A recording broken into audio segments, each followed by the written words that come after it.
अरुण एक उत्साही युवक था जिसका सपना एक महान चित्रकार बनने का था। उसकी आंखों में रंगों का एक ऐसा संसार था जिसे वह कैनवस पर उतारना चाहता था। कॉलेज की एक प्रतिष्ठित आर्ट प्रतियोगिता के लिए उसने महीनों तक दिन रात एक करके एक ऐसी पेंटिंग बनाई जो उसकी आत्मा का हिस्सा लगती थी।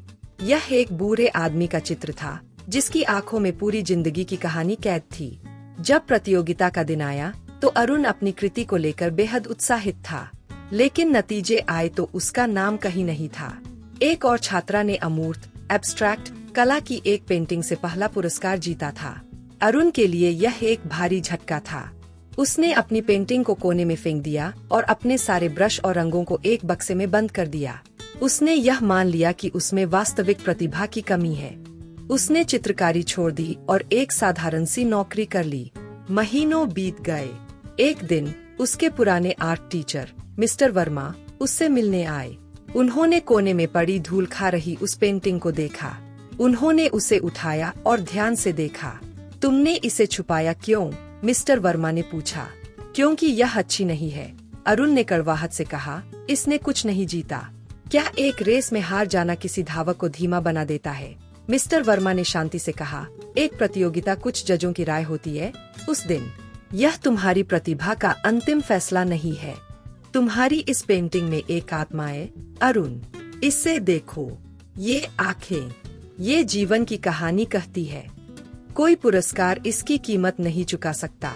मिस्टर वर्मा ने उसे एक स्थानीय कॉफी शॉप के मालिक से मिलवाया जो अपनी दीवारों पर स्थानीय कलाकारों के काम लगाना चाहता था। अनिच्छा से अरुण ने वह पेंटिंग वहां लगा दी। एक हफ्ते बाद कॉफी शॉप का मालिक उसके पास एक फोन लेकर आया। लाइन पर एक बुजुर्ग महिला थी।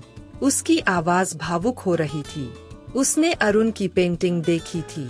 यह चित्र, उसने कहा, यह मेरे पिता जैसा दिखता है जो अब इस दुनिया में नहीं है। आपने सिर्फ उनका चेहरा ही नहीं बल्कि उनकी पूरी मिठास और दृढ़ता को उतार दिया है। इस पेंटिंग ने मुझे वो यादें लौटा दी है जो मैं भूलने लगी थी। आपने मेरे लिए एक खजाना बना दिया है। क्या मैं इसे खरीद सकती हूँ? अरुण ने वह पेंटिंग उस महिला को बेच दी। जो पैसा उसे मिला वह किसी भी पुरस्कार से कहीं अधिक मूल्यवान था। उसने महसूस किया कि सच्ची कला प्रतियोगिता जीतने के लिए नहीं बल्कि किसी के जीवन को छूने के लिए होती है। उसकी कला ने एक अजनबी के दिल को सुकून दिया था और यह किसी भी रिबन या ट्रॉफी से बड़ा पुरस्कार था। उस दिन अरुण ने वह बक्सा फिर से खोला। उसने अपने ब्रश पर जमी धूल को झाड़ा और एक नया कैनवस रखा। इस बार उसमें हार का डर नहीं बल्कि दूसरों के दिल तक पहुंचने का जुनून था। उसने समझ लिया था कि असली सफलता बाहरी वैलिडेशन में नहीं बल्कि अपनी अंतरात्मा की आवाज सुनने और दुनिया में सुंदरता बिखेरने का साहस जुटाने में है। कहानी का सार, बाहरी सफलता अकेला पैमाना नहीं। किसी एक प्रतियोगिता या मान्यता से हार जाना आपकी क्षमता या प्रतिभा का अंतिम फैसला नहीं है। अपनी आवाज पहचानो। दूसरों की राय से ज्यादा महत्वपूर्ण है कि आप खुद अपनी कला और अपने प्रयास को कैसे देखते हैं।